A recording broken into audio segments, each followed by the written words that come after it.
শিলচরে PFI সমর্থিত বাংলাদেশি লাভ জেহাদি মেয়েদের অশ্লীল ভিডিও তৈরি করে ব্ল্যাকমেল করে তাদের পাচার করছে বাংলাদেশে। শিলচরের নাগাটিলা এলাকায় একটি সুইমিং পুলে কাজ করত 24 বছর বয়সী এক মেয়ে। পরিচয় লুকিয়ে তাকে ফাঁসিয়ে তার অশ্লীল ভিডিও বানায় বাংলাদেশের এক যুবক।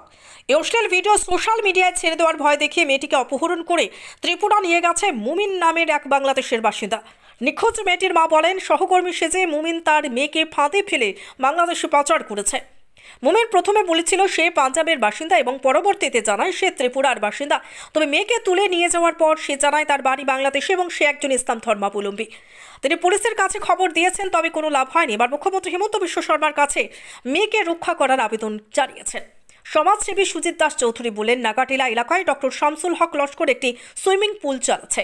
এলাকার আরেক ব্যক্তি রবি মাস্টার নিজের বাড়িতে বাংলাদেশি যুবকদের আশ্রয় দিচ্ছে এবং তারা দুজনে খুব সাবধানে হিন্দু মেয়েদের চাকুরির নামে প্রথমে প্রতিষ্ঠান নিয়ে যাচ্ছে এবং ওই বাংলাদেশি যুবকদের সাহায্যে হিন্দু মেয়েদের আপত্তিকর ভিডিও তৈরি করছে। এরপর মেয়েদের ব্ল্যাকমেল করা হচ্ছে এবং শেষমেশ তাদের সঙ্গে যাওয়ার জন্য বাধ্য করা হচ্ছে। এভাবে লাভ জেহাদের সাহায্যে তারা হিন্দু মেয়েদের বাংলাদেশে পাচার করছে। তারা পুলিশের কাছে বিষয়টি জানিয়েছেন এবং পুলিশে তদন্ত শুরু করেছে। বিশ্ব হিন্দু পরিষদের পক্ষ থেকে মিঠুন নাথ জানান, গত বছর এই ধরনের শতাধিক ঘটনা ঘটে এবং এবছর অন্তত 10টি এমন ঘটনা পুলিশের চোখে পড়েছে।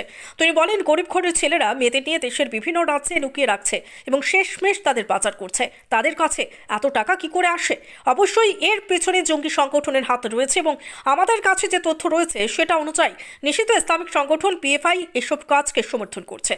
অসমের বিভিন্ন জায়গায় পিএফআই সদস্যরা গ্রেফতার হয়েছে, তবে তারা অবাধ বিচরণ করছে শিলচরে। ব্যুরো রিপোর্ট, নিউজ অবিকল।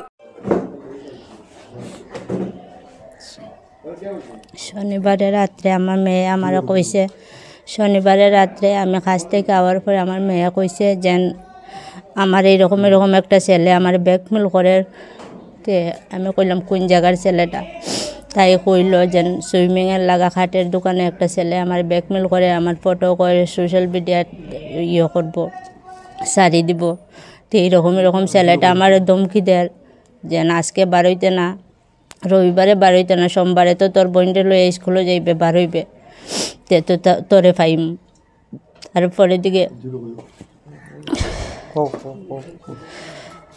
তারপরে দিকে আমার এইরকম কইছে। এখন রাত্রে তো আমি কিচ্ছু করতে পারতাম না, আমার মালিকরাও জানাইছি না, সকালে আমার কাজও যাইতে লাগবো।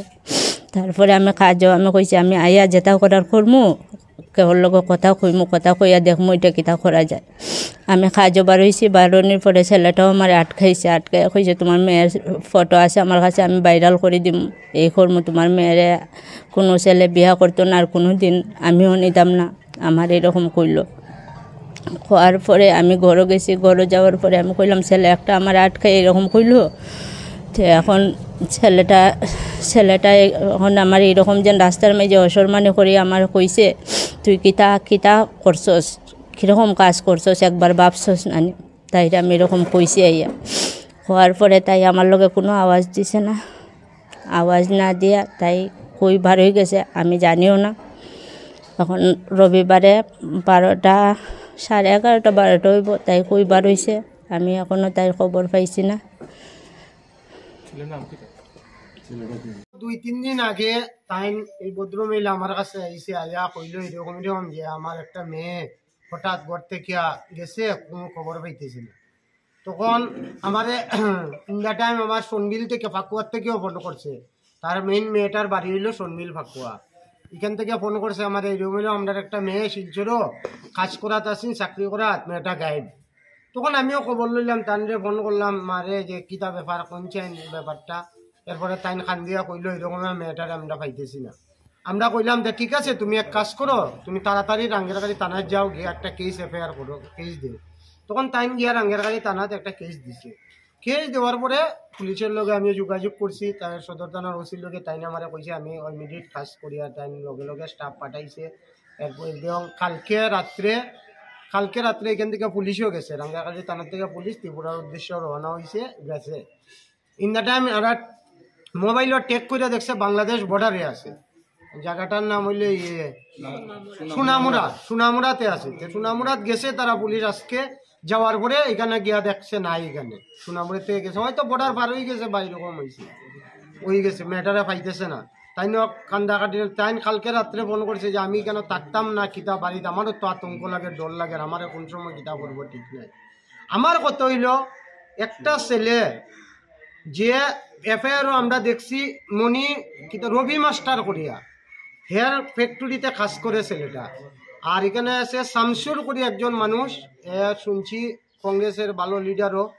আর এখানে একটা সুইমিং পুল খুলছে, আপনারা চিন্তা করবা জিনিসটা, এখানে একটা সুইমিং পুল খুলছে।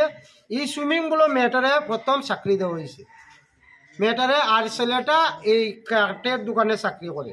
ছেলেটা অরিজিনালি মূলত বাংলাদেশের বাসিন্দা, জিম শিখায়, আর তাই আবার জিমও শিখায় ছেলেটায়। এই ছেলেটা জিম শিখায়, হ্যাঁ, ছেলেটা মূলত বাংলাদেশের বাসিন্দা। আমার প্রথম প্রশ্ন হইল, একটা ছেলে বাংলাদেশের বাসিন্দা, তার ভোটার আইডি না ইন্ডিয়ার, হ্যাঁ কেমনে রবি মাস্টার করিয়া যে মানুষ ফ্যাক্টরির বা শামসুলক যে সুইমিং পুল চালা, তারা কিরকম এই ছেলেদের স্টাফ রাখে? প্রথম প্রশ্ন, বাংলাদেশি ছেলেরা হ্যাঁ কেমনে স্টাফ রাখে? তার তো নিশ্চয়ই আমি যদি আমার এখানে খাস করে তার ভোটার আইডি এবং তার পেহচানপত্র থাকতে লাগবো, না থাকার পরে করে। দ্বিতীয় কথা হইল, মেয়েটারে এখানে প্রথম চাকরির দোকানি হয়েছে, দোকানির পরে এখানে চাকরি করছে ছেলেটার লগে, তার জিম শিখানি দেওয়া হয়েছে ছেলেটারে দিয়া, তার একটা এখানে ফটো উঠাইছে, ফটো নিয়ে ব্ল্যাকমেল করছে। আপনারা মেয়ের মার মুখ থেকে শুনছেন ফটো নিয়ে এটারে ব্ল্যাকমেল করা হয়েছে, ফটো উঠাইছে, জিমের ড্রেসে হয়তো ফটো উঠাইছে দিয়া ব্ল্যাকমেল করাইছে। এখন প্রথম প্রশ্ন হলে এই নাগাটিলা এরিয়াতে কতটা বাংলাদেশি ছেলে আছে এরকম, এটা আমরা পুলিশ প্রশাসনের কাছে দাবি, এটা খুঁজিয়া বার করতে, কতটা বাংলাদেশি ছেলে এরকম কাজ করে। খালি আজকে আমরা একটা বইন গেছে, এটা বড় কথা না, আরো তো অনেক বইন এখানে যাইব, যে তাল সৃষ্টি হয়েছে এখানে আমি দেখতেছি। আমার বাংলাদেশ থেকে ছেলেরা যদি আয়া এখানে কাজ করে, তারার কোনো পেহচান পত্র ছাড়া যারা কাজ করার মানে রাখে, তারা হইলো মেইন দোষী। তারা হইলো এটা লাভ জেহাদ যে হইতেছে আজকে আসামের মধ্যে, যেইভাবে লাভ জেহাদ বাড়তেছে, এটার মেন খান্ডারিটা কে? এই যে রবি মাস্টার।